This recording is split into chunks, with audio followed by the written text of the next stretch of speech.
Hello everyone, welcome to the जोरे सारथी। आज हम डील करेंगे रेंट कंट्रोल एक्ट का chapter second, revision of rent.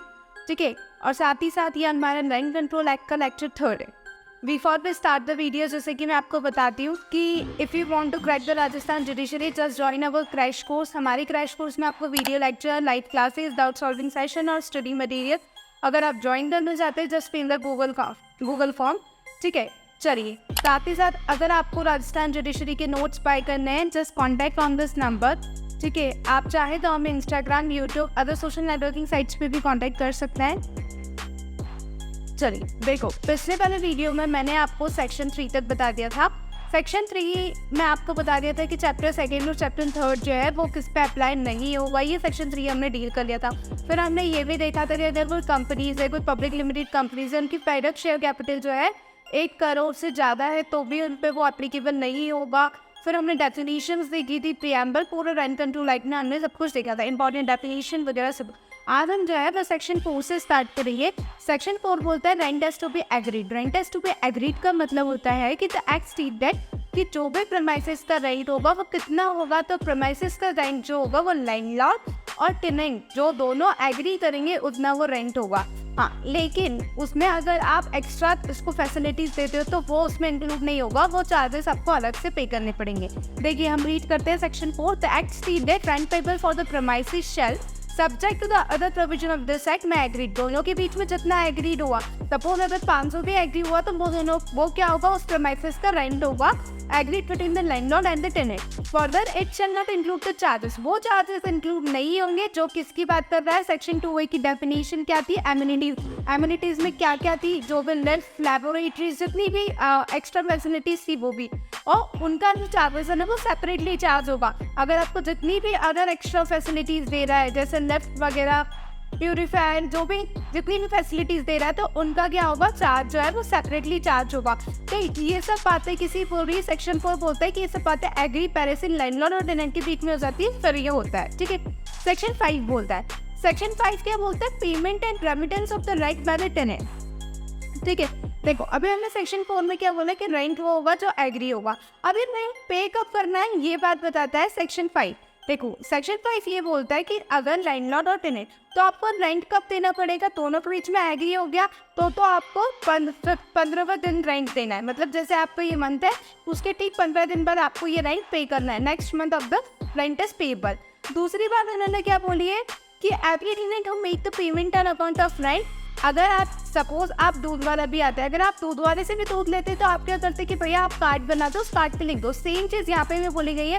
अगर आप रूम का भी रेंट पे कर रहे हो तो you should take the receipt. आपको एक रेसिप्ट लेनी चाहिए किससे, लैंडलॉर्ड से। Every tenant who make the payment of rent shall be entitled to obtain the receipt, जो भी आपने पे करा, और वो रेसिप्ट जो है लैंडलॉर्ड के द्वारा साइन करी हुई होना चाहिए। इनकेस अगर लैंडलॉर्ड नहीं है और उसका ऑथोराइज एजेंट जो है वो रेंट ले रहा है, तो उस ऑथोराइज एजेंट की भी क्या होनी चाहिए, साइन होनी चाहिए। That's the payment. आप किस तरीके से पेमेंट कर सकते हो ये बात बताइए। आप कैश दे सकते हो, बैंक ड्राफ्ट दे सकते हो, चेक दे सकते हो, क्या कर सकते हो, आप बैंक अकाउंट के थ्रू पे कर सकते हो, और फिर पोस्टल मनी ऑर्डर, आप मनी ऑर्डर भी भेज सकते हो। किसको, लैंडलॉर्ड को। और क्या करेगा, लैंडलॉर्ड को ये बतानी पड़ेगी, क्या बतानी पड़ेगी, अपनी bank account number, name of the bank और सारी डिटेल, किस म्यूनसिपल एरिया में उनका बैंक है, और आप चाहो तो रजिस्टर पोस्ट एक्नॉलेजमेंट जो भी है उसके थ्रू आप पेमेंट कर सकते हो। तो सेक्शन 4 क्या बोलता है कि आप दोनों जो एग्री है वो रेंट होगा। ठीक है, आप एमिनिटीज के चार्जेस अलग लोगे। लेकिन सेक्शन 5 बोलता है कि आप ये पेमेंट मुझे करोगे कैसे, तो ये बात बताता है सेक्शन 5। चलिए अब हम डील करते हैं चैप्टर सेकेंड से। देखो, चैप्टर सेकेंड है ना, वो रिवीजन ऑफ रेंट की बात करता है। किसकी बात करता है, रिवीजन ऑफ रेंट की। अब रिवीजन ऑफ रेंट क्या, थोड़ी सी स्लाइड आगे पीछे हुई। चैप्टर सेकेंड जो है वो रिवीजन ऑफ रेंट की बात करता है। अब रिवीजन ऑफ रेंट का मतलब ये होता है कि आपका जो है वो रेंट कैसे, किस तरीके से रिवाइज होगा, कैसे बढ़ेगा, क्या होगा, तो ये सब बात है ना, ये चैप्टर सेकेंड बताता है। अब इस चैप्टर सेकेंड से हम डील करते हैं। क्या बोला है कि revision of rent in respect of existing tenancy. जो भी एग्जिस्टिंग टेनेंसी है उनका रिवीजन ऑफ रेंट, उनका रेंट कैसे बढ़ेगा। देखो मैं आपको बता दूं, इसमें एक अमेंडमेंट हुई है। जिस अमेंडमेंट से क्वेश्चन आपको बनता ही बनता है, मतलब आपका प्री का क्वेश्चन इसमें से फिक्स रहता है। देखो 2003 में जब ये एक्ट आया था तब यहाँ पे जो ये 5% पर एनम का रेंट है ना, यहाँ पे ये 7.5% था। लेकिन 2005 के अमेंडमेंट में इसको 5% पर एनम बनाया गया। तो आपका क्वेश्चन यही से नचता है, ऐसी कौन सी अमेंडमेंट है जो जिसमें 5% रेंट को बनाया गया? तो ये जो है वो रेंट कौन सी है? 2005। ठीक, आप क्या बोलेंगे? इसमें दो कंडीशन बोली गई। दो कंडीशन ये बोली, prior to the 1 January 1950, after 1 January 1950, मतलब 1 जनवरी 1950 के पहले और 1 जनवरी 1950 के बाद में। तो रेंट कैसे डिवाइड होगा ये बात बोली गई।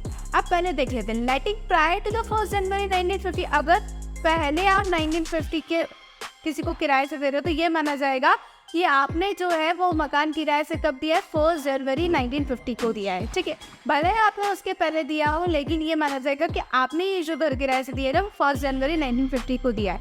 अब इसका रेंट देखो, आपने जो फिक्स किया है मकान किराया, आपने अगर मंथली 2000 रुपीज़ फिक्स किए, ठीक है, तो साल भर तक जो है वो रेंट 2000 रुपये महीना चला। फिर आप उस साल भर खत्म हो गया, फिर आप क्या करोगे? उस पर 5% क्या लगाओगे?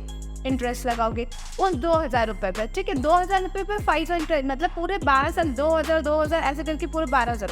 तो 12,000 पे आप 5% लगाओगे और जो उसका 5% अमाउंट आएगा ना वो आपके नेक्स्ट ईयर के किराए में क्या हो जाएगा? ऐड हो जाएगा और उतना ऐड ऑन हो जाएगा। ऐसे करते करते आप 10 साल तक हर साल आप 5% बढ़ा रहे हो। पहले साल आपने 5% बढ़ाया, सपोज पहले साल 5% बढ़ाया तो वो 50 रुपये था, तो फिर अगले साल फिर 5% बढ़ाया तो वो कितना हो गया? 2050 से आपने 5% बढ़ाया। इस तरीके से आप जो है वो रेंट को बढ़ाते जा रहे हो।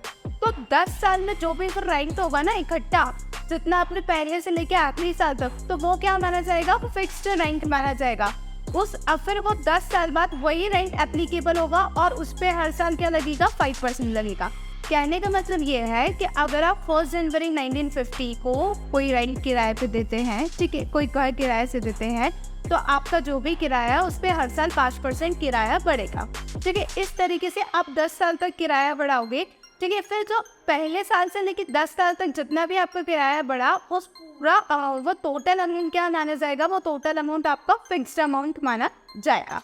फिर आप जब नेक्स्ट साल से ईयर काउंट करोगे तो वो फिक्स्ड अमाउंट आपका एज अ रेंट हो जाएगा और उस पर फिर आप हर साल 5% एड ऑन करोगे।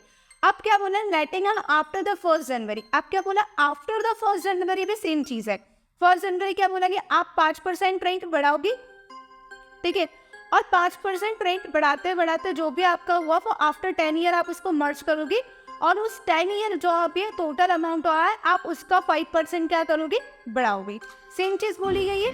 अब आता है इसका थर्ड पॉइंट। इसका थर्ड पॉइंट ये बोलता है कि जैसे कि आपने क्या करा 1966 में जो भी आपने रेंट किराए पे घर किराए पे दिया था, ठीक है, और इस बीच में क्या होता है कि आपके 10 साल पूरे ही नहीं हो रहे। सपोज आपने 1966 में दिया और उसके ठीक 5-6 साल बाद क्या हो गया? आपका रेंट कंट्रोल एक्ट एनफोर्स हो गया। तो अब ये जो पीरियड है ये कितना है? 6 साल का है। तो आपको ये करना है कि वो 6 साल का जो अमाउंट है ना वो आपका फिक्स्ड अमाउंट माना जाएगा और फिर जब आप जैसे ही रेंट कंट्रोल एक्ट एनफोर्स हुआ ना तो वो फिक्स्ड अमाउंट क्या माना जाएगा? आपका रेंट माना जाएगा और हर साल उस पर 5% क्या होगा? बढ़ोतरी होगी, उस रेंट पे इंक्रीज होगा। यानी कि आपको थर्ड क्लॉज ये बोलता है कि आपका 10 साल पूरे नहीं हुए, उस बीच में रेंट कंट्रोल एक्ट एनफोर्स हो गया, तो क्या होगा? जो आपके मतलब सपोज 6 साल पूरे हुए या 5 साल पूरे हुए, 3 साल पूरे, तो वो तीनों साल का जो रेंट है जैसे आपने 5% बढ़ाया वो उन सबको ऐड करके वो जो टोटल अमाउंट हुआ है ना वो आपका फिक्स्ड अमाउंट हो जाएगा और जैसे ही रेंट कंट्रोल एक्ट एनफोर्स हुआ आपका वो रेंट कहला जाएगा और उस पर 5% ऐड ऑन हो जाएगा। ये इसका थर्ड क्लॉज बोलता है। अब इसका फोर्थ क्लॉज क्या बोलता है? इसका फोर्थ क्लॉज ये बोलता है कि आप रिविजन ऑफ रेंट है तो रेंट कैसे पड़ेगा? तो या तो आप रेंट कंट्रोल एक्ट जो ट्रिब्यूनल है उसमें आप एप्लीकेशन फाइल करोगी, ठीक है। क्या बोला कि if the rent has been revised as per the section 6 clause 1 and 6 clause 2, अगर रेंट जो है रिवाइज हो गया कैसे? 6 क्लॉज 1 के अकॉर्डिंग, 6 क्लॉज 2 के अकॉर्डिंग। तो रेंट कैसे पेबल होगा? After the commitment of this, जैसे ये रेंट कंट्रोल एक्ट का एनफोर्समेंट हो गया आप तब जैसे लैंडलॉर्ड और टेनेंट एग्री हो गए और रेंट कंट्रोल एक्ट एनफोर्स हो गया तो आप उस अकॉर्डिंग पे करोगे। अगर आप उस दोनों एग्री नहीं हो लैंडलॉर्ड और टेनेंट तो फिर आप क्या करोगे? फाइल करोगे पिटीशन कहाँ पर? रेंट कंट्रोल ट्रिब्यूनल में, और वहाँ पे जो डेट ऑफ फाइलिंग है उस दिन से आप क्या करोगे? उसको रेंट पे करोगे, ठीक है। अब उस दिन से आप उसको रेंट पे करोगे, ये क्लॉज बोलता है फोर्थ क्लॉज। तो ये था टोटल सेक्शन 6। सेक्शन 6 में टोटल 4 क्लॉज है। चारों क्लॉज में पहले बोला है prior to the rent control act, prior to the rent control act मतलब before the 1 January 1950, after the 1 January 1950। अगर दोनों के बीच में 10 साल पूरे नहीं हुए तो भी क्या होगा, वो कंडीशन आपको बताइए। फिर आपको बताया कि जैसे ही एग्री हो गए आप, कंडीशन 1 और कंडीशन 2 सेटिस्फाई हो गई तो आप कैसे रेंट पे करोगे, तो दोनों एग्री हो उस हिसाब से, या फिर आपने रेंट कंट्रोल एक्ट ट्रिब्यूनल में जो एप्लीकेशन फाइल करी उस हिसाब से। ठीक है, अब आता है सेक्शन 7।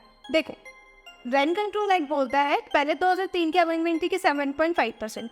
अब क्या होना है रेंट कंट्रोल एक्ट में कि 2005 से कितना परसेंट होगा, 5%। लेकिन क्या होगा, लैंडलॉर्ड कभी अपनी मनमर्जी भी तो चला सकता है। वो चाहे तो ज़्यादा पैसा है ना, अगर वो ज़्यादा पैसा लेता है, सपोज 5% का अगर वो 8% भी लेता है ना, तो जितना उसने 3% एक्स्ट्रा लिया है वो वॉइड होगा। अब ऐसा कहाँ लिखा गया, तो ऐसा सेक्शन 7 बोलता है। सेक्शन 7 बोलता है कि declare that any increase more than 5%, अगर आप 5% से ज़्यादा इंक्रीज करते हो ना तो वो क्या होगा, वॉइड होगा।